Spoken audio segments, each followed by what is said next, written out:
poppin' y'all, welcome back to another YouTube video. Today we're taking a look at an anime movie review. Today we're taking a look at Spy Family Code White, which has recently come available on Crunchyroll for dub, which is really exciting. Because I can't watch sub. I struggle with reading, so this entire video I'll be reviewing the movie in sub and no, in dub. Sorry, dub. English. I'll be watching it in English, and I'll be doing the same for all of my anime reviews. So if that was something that you didn't know, I do apologize, but that is what I do review. I review the English version of the animes because it's just something that's easier for me to sort of understand, digest, and I struggle with reading, so I can't sit there and read for like an hour and 40 minutes because that's how long this movie is. So we have to sort of sit there and, you know, just enjoy the movie as and when it comes. And I don't think dub is that bad. I'm gonna be honest. I've watched dub the entire time I've watched anime, so I don't think it's that bad, and I don't get what the big deal is. So, Spy Family Code White is a 2023 action comedy, which is 1 hour and 50 minutes. It has a 7.3 out of 10 on the IMDb and a 94% on Rotten Tomatoes. So while under the guise of a weekend winter getaway, Anya gets involved in Operation Strix and triggers events that threaten world peace. So what happens is Anya needs a Stella. As per usual, she needs those stars, so Lloyd can get close to this big bad who's gonna like disrupt world peace. You know, normal stuff. Normal spy stuff. So Anya needs to cook, so the headmaster is judging, and the headmaster's favourite food is this sort of pie thing. I forgot the name of it. It's like a truffle, I forget the name of it, but it's like a very special pie. So they go on a weekend to this place where this pie is originally from, and where headmaster is originally from. So, you know, it gives him a little sense of nostalgia, a little sense of childhood, and, you know, they go, and Anya finds a box of chocolates on the train. She eats them all, which is extremely bad because they're very special. She saw in Bond's mind that these sort of chocolates are extremely special. She ends up eating it, and Yor kicks their asses because they tried to sort of get her. So she kicks their asses and, you know, saves the day. They continue to go, they eat all this food. Lloyd gets challenged to a sort of eating contest with the government of this area because obviously the leader of the army guy, like the general, wants this sort of pie truffle thing. So, you know, he wins, and Lloyd then has to go on a mission to find every single ingredient so that the dude can make it for them the next day. They then find every ingredient that they need, whilst Yor is worried that Lloyd is cheating on her. Even though they're not officially together, she still has feelings for him. So she sort of questions him, she gets drunk on wine, she passes out for 10 minutes, and then she's no longer drunk. They go on a big Ferris wheel, they talk out their problems, and, you know, they're all sorted again. They then go on a family trip to find, like, cherry liqueur, but Anya runs away to find it because she saw it in Bond's mind. She gets captured by the government, and this is when shit starts to get real. This is where the movie starts to get very, very interesting, because we have Lloyd flying over to the helicraft that she's being kept on, with Yor hiding from Lloyd in the sort of underside of the plane. And he crashes it into the ship. He gets in, and Yor gets in a different way, so they're both on the ship, just fighting different people. Yor is fighting her way through, Lloyd is fighting his way through. Lloyd manages to use a load of disguises to get to the cockpit and take out the general, find Anya, and, like, Yor then appears, but whilst Lloyd is doing all this, Yor is basically fighting the Winter Soldier, or the Spy Family version of Winter Soldier, who's like a cyborg with like a machine gun arm, a turret arm, and he's like half robot. He's got long hair, he's got the black eyeliner on, and he's absolutely throwing hands with her in like the main hangar area, which is completely on fire. And Yor is doing like Levi fucking movements, and I think that's the best fucking part of the movie.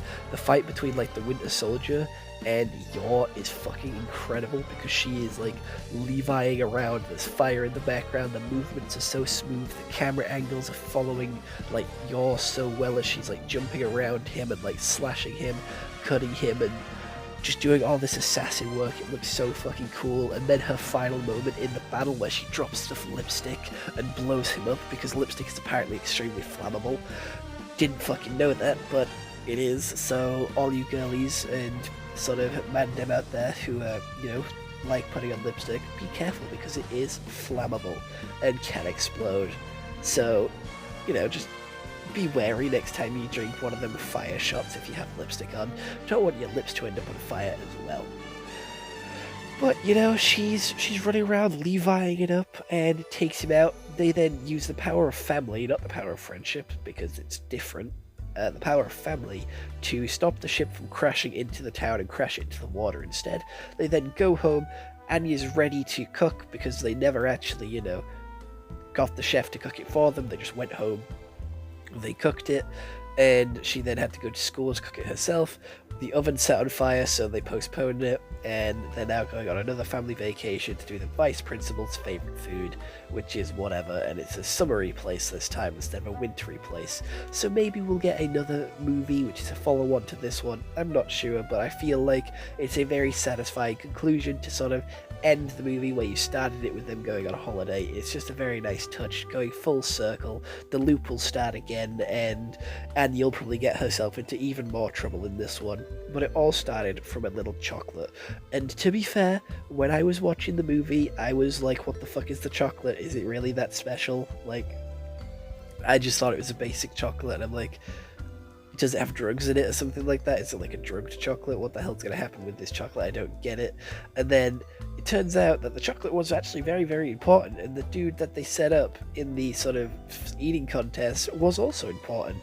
And I like that. I like them subtle little details that they introduce stuff that's really important to the story later down the line, quite early on, which you don't realize is important because there's other stuff going on that just sort of a minor plot point to begin with, and then they end up sprouting into something a lot bigger and a lot better and a lot more exciting, and it just brings for like a satisfying conclusion, a really exciting conclusion as well, with everything coming together, everything sort of starting to make a little bit more sense. All the puzzle pieces are starting to fit together and slot in nicely, and you just understand what is actually happening and why they were important, what they were doing protecting the chocolate. And the one thing that got me is Anya accidentally swallowed the chocolate whole, but the little computer file chip thing, like the little SD card, was stuck in her teeth.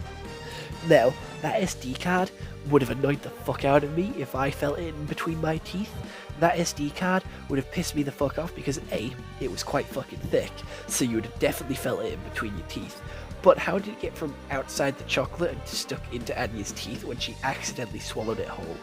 Because she was fumbling it around and it fell into her mouth, and she swallowed it. She didn't chew it, she swallowed it. She swallowed the little truffle whole. So, like, the fuck is happening there? There was also a weird sequence of Anya holding in her shit, and it went to like this very sort of spiritual, sort of really nicely designed, very Studio Ghibli sort of story where she was floating through, following like a toilet and just following like a toilet god, a toilet deity, and it was really fucking weird, but it was extremely funny because it caught me off guard, and it was just so weird and so random to throw in. Like, they didn't need to do that. It was Anya's like weird sort of shit trip.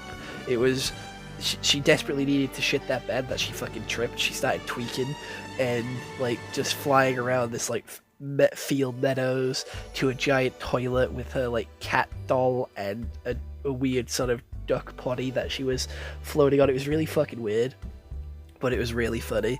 And there was a running joke that she desperately needed to shit for like a good sort of 20 minutes of the movie, and it was funny to begin with, but then it got kind of old and kind of weird. The fact that they kept it going, it was just extremely weird. Like, she was holding her shit for like so long, and like the amount of relief she had when she had that shit, I want a shit that like makes me trip. I want a shit that like feels that fucking good. Like, why can't I? Well, like, what the fuck? That shit looked like it felt really fucking good. Like, the way she was tripping about it and like expecting like a really sort of like regal toilet, and like she was like the toilet looked like it was fucking pure gold when she saw it. Like, I want a toilet like experience like that. What the fuck? It was still really weird. It was still really fucking weird. Like, And I don't know, she just needed the toilet for 20 minutes. And it was like a huge plot point because they needed her to shit to get this like SD card thing out of her shit because again she ate the chocolate, but it was stuck in her teeth all along, and I'm pretty sure she bit someone. So, you know, you would have definitely felt the SD. She even ate after the chocolate. All right, so she ate after the chocolate. So that means the SD card should have been covered in food if it was stuck in between her teeth. Or she would have at least fucking felt it, or at least crushed it or destroyed it a little bit when chewing or like eating. I don't get it. There's a little plot hole there that I'm not really understanding. But the overall movie was very mediocre. It wasn't that exciting. It didn't really have me gripped. I was watching it, but I wasn't into it. The bit that really got me excited and got me gassed and sort of like got me hyped up was the Yor versus Winter Soldier bit, and the sort of crashing of the plane. I thought they were really interesting parts, but the rest of it was kind of mediocre, and I wouldn't watch this anime again. I wouldn't watch this movie again. I've watched it once. I don't need to do it again. The voice acting is really good. The animation is like decent. It follows with the anime for like the most part.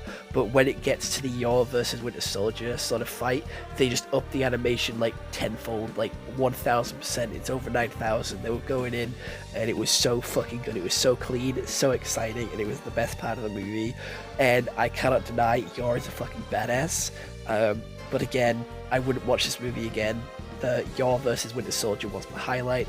The story was kind of weak, it was kind of mid, there was nothing really exciting. It did have its plot twists and its plot holes, and it had a really nice music to it, and some really nice sound effects, which worked really well. But I can't give it any higher than a 6 out of 10, because again, it was mid, but it had those like little extra bits that